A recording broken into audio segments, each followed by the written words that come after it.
I'm back again, still here, but I'm less than 60 days away from traveling to the Philippines. And that brings up a good question. Why would I choose the Philippines over any of the other Asian countries, Southeast Asian countries? I follow many YouTube vloggers that are expats that live in the Philippines, and I've gained a lot of knowledge from that. Pass some of that on to you. There's a U.S. Blogger. He married a Filipina. He moved back to the United States, and he talks about a lot of the differences between Filipinas and American Western women. So a lot of this information I take from them. I learn from it. So I just thought I'd condense it down and bring it up to you. Why do I choose the Philippines? As many of you may know, my late wife was a Filipina. We had a great marriage. We had 13 years together before her demise. And so I have an understanding about the Filipino culture and the people, their foods, things like that. So I thought I would pass on some of this. So why choose the Philippines? Number one thing is English. Filipinos are taught English from basically when they start school.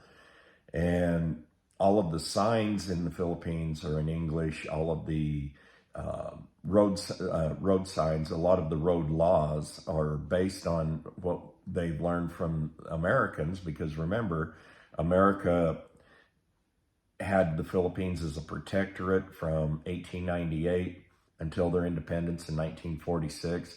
And there's still a long history after that with the U.S. and the Philippines. You know, Clark Air Force Base was a major staging point for the Vietnam War. B-52s took off from there all the time. My biological dad, he was in the Air Force. He was briefly stationed at Clark Air Force Base. My stepdad was in the Navy. He was stationed at Subic Bay, again, in the Philippines. Those were all given back to the Philippines back in the 1990s, I believe. And so Clark Air Force Base became just Clark. It's a Freeport center. So, and Subic Bay is now a shipping container port. And we have a history. So English is is a common language there. Not all Filipinos have the confidence to speak English because they may not practice it. They speak Tagalog. Unless you go to the middle part of the country, the middle islands where Visayas is located, and there are many dialects there. And then you go all the way to the south, the Mindanao. That is another language. But English is still a common language among all of those regions. There's 182 dialects spoken in the Philippines. 182, but you got to remember that it's a melting pot for all the Asian countries, even some of the South American countries. They explored and came over, and then you have the Spanish that ruled for over 300 years. So as a common language, English is it. And you go to Thailand, good luck navigating, good luck getting around. I've been to Thailand many, many, many years ago. Briefly, you go to Korea, South Korea, of course. They're dual language. You'll see signs in both. And then you go to Malaysia or any of these other Asian countries, even China, Japan, you may not see the English, you may not be able to communicate. So in the Philippines, at least you can speak what you need to speak. And even if they're not going to reciprocate with the English because of their confidence level in the language, they will still try to communicate with you and they'll understand what you're saying. So that's a good reason. It is English. Even all of their legal documents, everything are in English. So that's a good reason to go to the Philippines right there. But the economy is okay. So the Philippines are an emerging nation. Some call them a third world nation. I don't know what the difference between a first world and a third world. Yeah, they've got a little bit lower standard of living and things than what we do here in the West. And if you go to Europe, their economy is very similar to here, the U.S. A lot of inflation. It's very expensive to live there. The Philippines, most things are a lot less. Housing is so much less. But as an American, you cannot own property. Now you cannot own the land. Let's put it that way. So if you want to build a house, you can't do that. You could build the house, you could lease the land, but you can't own the land. Now, a Philippine native, which my fiance and I once were married, she can buy the land, she can buy the house and everything, which would be a legacy for her anyway in case of my demise. But you can't own the land. Now, a condo, you can own that because you're not buying the land, you're just buying the box. Okay, yeah, my notes. You're buying the box that the condo is in. So yes, you can buy a condo as an American or as a Western person, as a foreigner, but you can't own the land. So there's certain things, but the economy is so much better there. What I pay for this house would be in excess of what my entire monthly budget would be. So housing is less, food is less. There are certain foods that you can get there that are from Western chains. But, like my fiance talked about going to Tim Hortons for breakfast. Now, Timmy's, as the Canadians call it, is owned by a Canadian firm. We don't have those in the United States, but in Canada, Tim Hortons is one of those things. They have chains in the Philippines. You can go in there, get a decent breakfast for $5, 2,500 pesos. Yeah, whatever. It's cheaper to live overall. Now, there are some things like televisions and other electronics, maybe laptops, computers. Those will be a little bit more expensive probably than what they are here because they're all imported. And then the government adds what's called a value added tax, a VAT tax. And so that raises the price up a little bit. But the economy is so much easier to live on.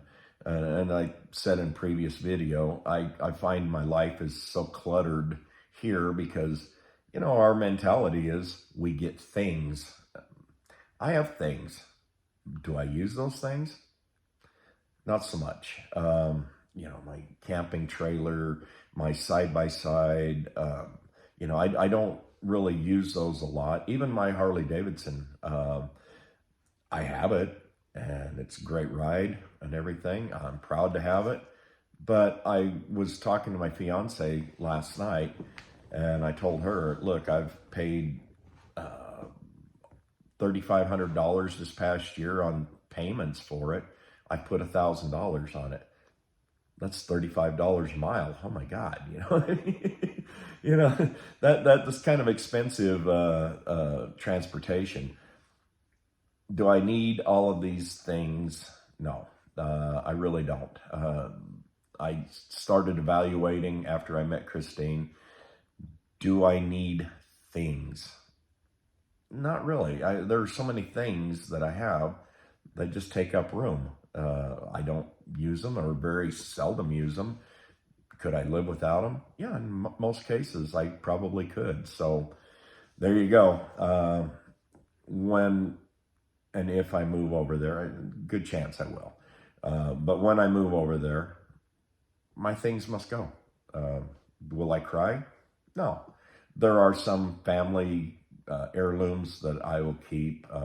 My grandmother's china set, very expensive, very old. She got the china set, I think, in 1935. Okay, so I'll carefully pack that and I'll ship that over. That's something just because it's a family heirloom. I may give it to my daughter. I don't know. My children will get a lot of things that I have that they would appreciate.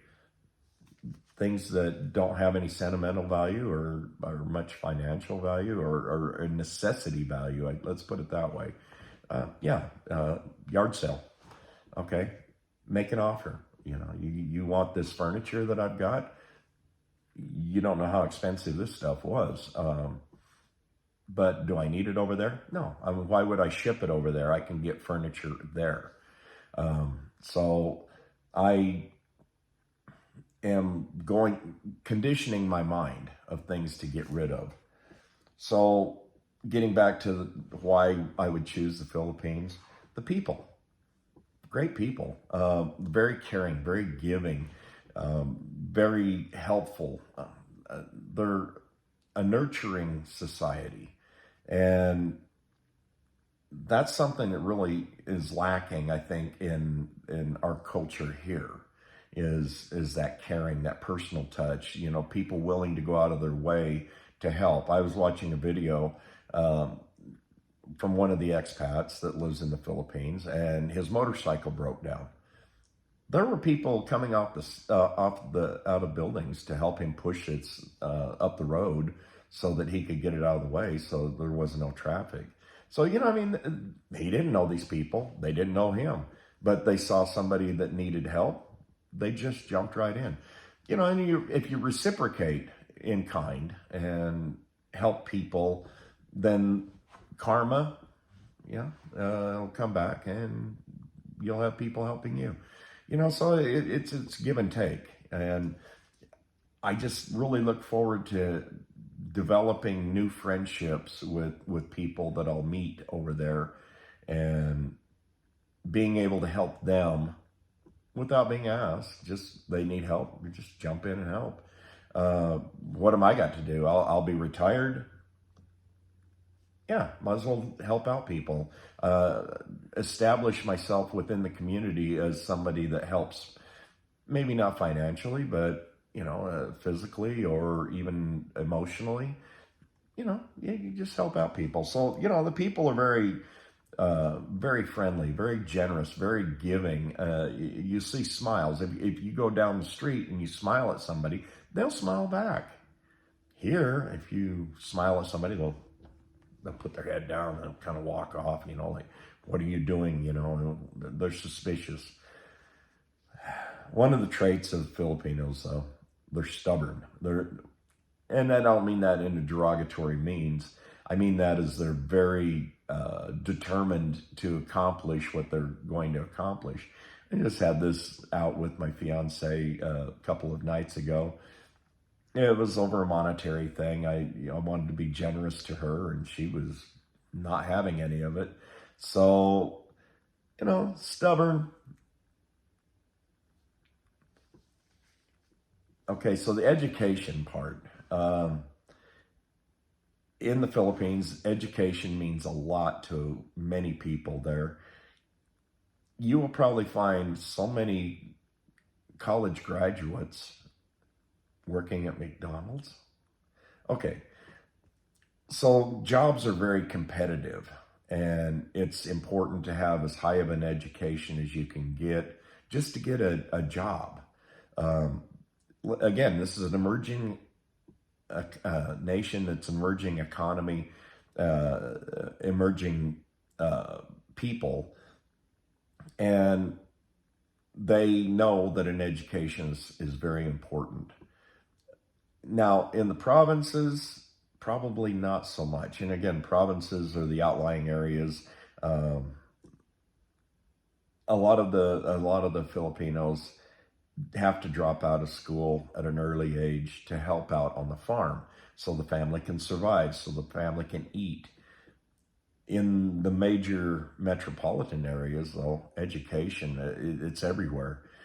You wouldn't believe all the universities, all the private schools that there are.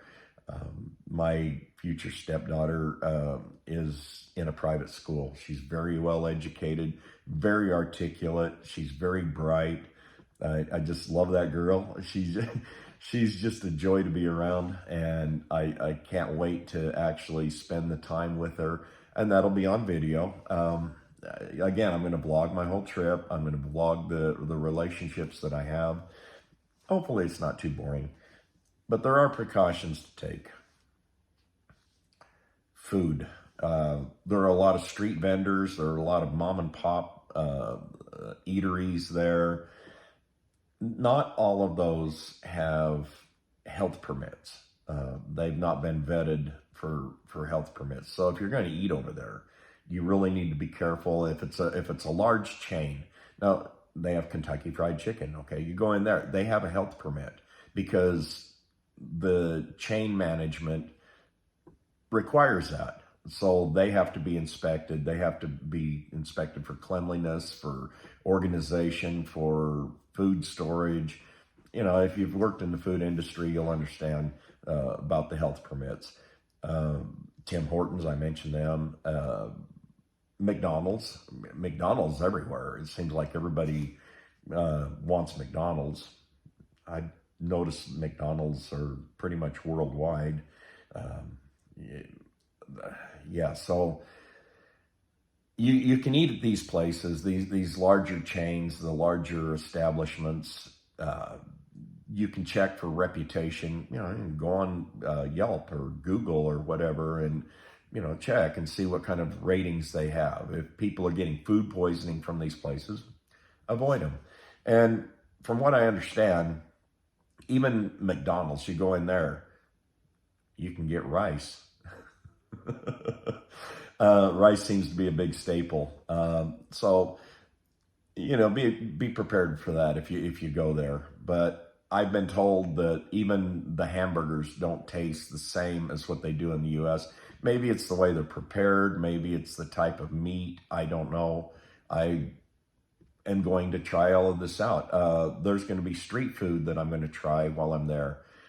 We'll see if I get food poisoning, if I get a case of the Philippine revenge, as it were.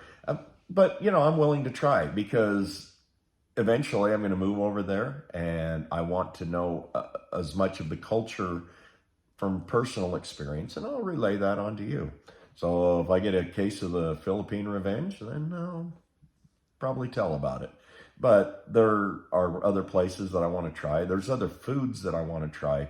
They don't eat a diet like what I eat here, but I'm accustomed to some of the foods that my late wife prepared. Great, we'll try that. There are some things that may not sound really appetizing to me as my fiance describes them. And okay, I've eaten some pretty disgusting things in my time. We'll give it a try. Keep an open mind. And anytime you go to a foreign country like that, keep an open mind. Don't go in there with a preset mindset. Have an open mind and see how that turns out. So the infrastructure. The infrastructure is, like I said, it's an emerging nation. I get very disturbed over seeing how many power lines are going right above the road. It just looks like somebody threw spaghetti at it and, it's dangling off every which way.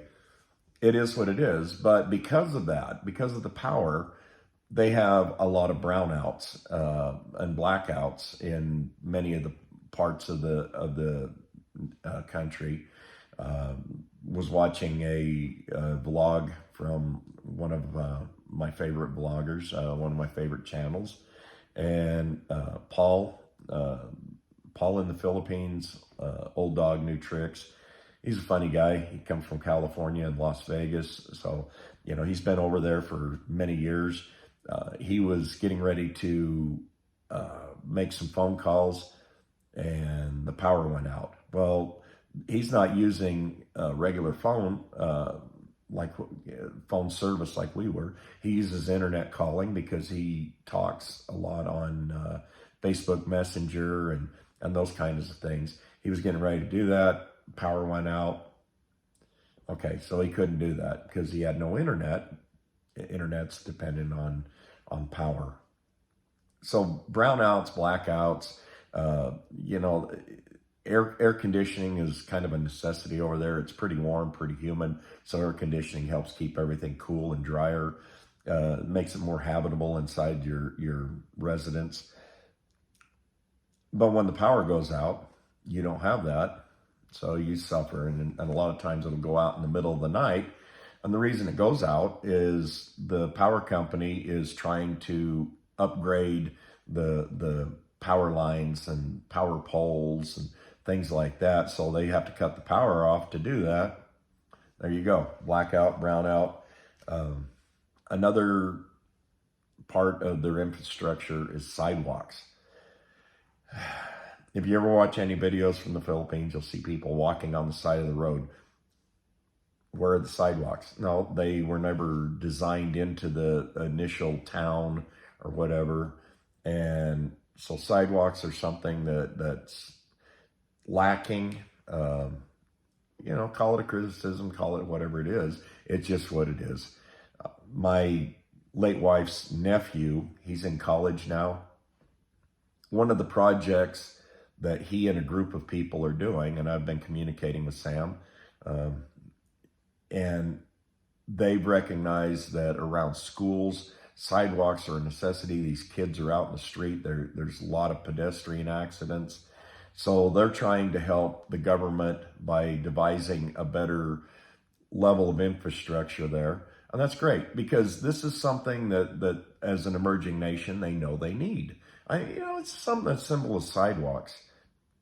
Okay, people are trying to raise their level of living and their infrastructure system, sewer systems, okay? A lot of places in outlying areas, they have septic systems. It is what it is. The roads are, in a lot of cases in the provinces, maybe dirt, gravel. It gets to be monsoon season. That's mud. So, but in all your metropolitan areas, yeah, you got paved roads, and they're pretty decent roads. However, one of the vloggers that I follow, Carefree Chris, he's from Denver. He's been in the Philippines for about a year, and he's been in Cebu, where he's been, but he's getting ready to move to Dumaguete. That's on the island of Negros Oriental. And that island is split in Negros Oriental and Negros Occidental. Okay, so, and it's a cultural thing. But in Negros Oriental, the southern part of Negros, it's right across the strait from Cebu Island. He and his girlfriend, they went over to Dumaguete. There's a lot of vloggers, expat vloggers that are there, and I follow a lot of their channels. Paul, and I just mentioned Mike's Philippine Retirement. I just love his channel. He's a guy that came from Las Vegas, and he's been in the Philippines for a couple of years. He just got married to a Filipina. They have a channel. Great. I love them. We've been communicating back and forth, Carefree Chris, Paul. I've been communicating with a lot of these people because when I move over there, I'd like some more advice. I'd like the opportunity to sit down with them and pick their brains. Find out what all things I should know to survive over there comfortably. But they are constantly talking about the infrastructure in Cebu. Great sidewalks around the major Ayala parts. Now, Ayala is an organization that has properties all through the Philippines, and usually whenever you get around the Ayala areas, the malls, the condos, the parks, whatever, there's sidewalks. So, in the major metropolitan areas, you'll find sidewalks. I know in Manila, in Makati, Quezon City, BGC. There's sidewalks there. So, that's not a problem, but you get in the outlying areas and you'll probably be walking on the side of the road or watching for pedestrians on the side of the road. Um, so getting back to Carefree Chris, he did a vlog. He and his girlfriend, Joe, they went on a motorcycle trip to the Valencia market, which is slightly uphill from Dumaguete. And from what I understand, it's a lot cooler there because it's up in the hills and you're away from the ocean, where you get a lot of the humidity from, and so milder temperature and a little drier air. It makes it a little bit more habitable for expats. But they were riding along and they come to an intersection and everybody was just going every which direction. I was like, oh my goodness, there were no traffic controls, no stoplights, no stop signs. So you got to be aware of all of that. Dumaguete is a smaller town. Again, it's not that far from Cebu. It's a ferry ride or short plane ride, but relatively close. And you look at major metropolitan area, Cebu, that's the second largest city in the Philippines after Metro Manila. And again, it's in Visayas. It's the middle of the island chain, the archipelago. So it was a learning experience for him. And when you come to the intersection, how do I get through that? And he's on a motorcycle and there's just millions of bikes going every which direction. And this is a small town, but with no traffic lights, no traffic controls, you pretty much take your chance. So, I said in an earlier video, traffic over there it can be kind of nuts. It is what it is. Now you get into the major metropolitan areas, yeah, there's stoplights, there's stop signs and traffic controls and one-way streets, and but the signage is all in English.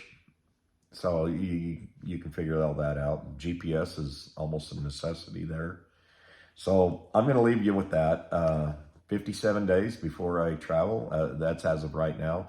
By the time you see this, it might be 56 days, but I'm under 2 months. I'm looking forward to my trip. I'm already starting to pack. I'm making a lot of arrangements. Yeah, I'm kind of excited. This is going to be an adventure of a lifetime. And that's why I named my channel Jerry's Life Adventure. And when I get there, I'll vlog all this. Hopefully it won't be too boring.